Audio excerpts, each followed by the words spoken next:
Ladies and gentlemen, we are working on the 2007 Toyota Yaris D4D diesel, changing the fuel filter.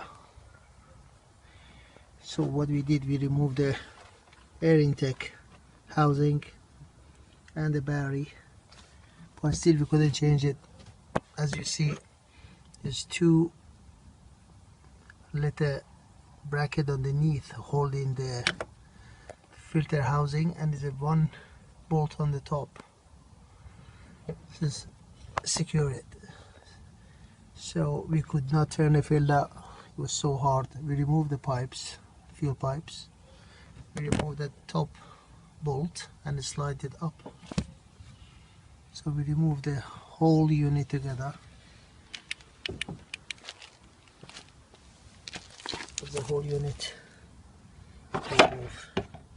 As you see, this slot here, just slide inside the back bracket. I want to slide this side, want to slide. You just slide in.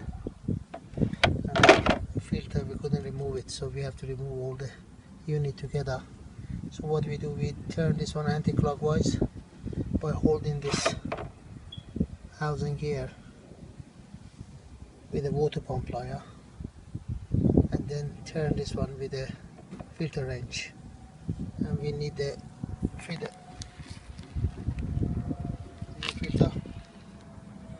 That's a new filter. We fit it back, and the same thing, you know, we put everything back together. Thanks for watching. Bye.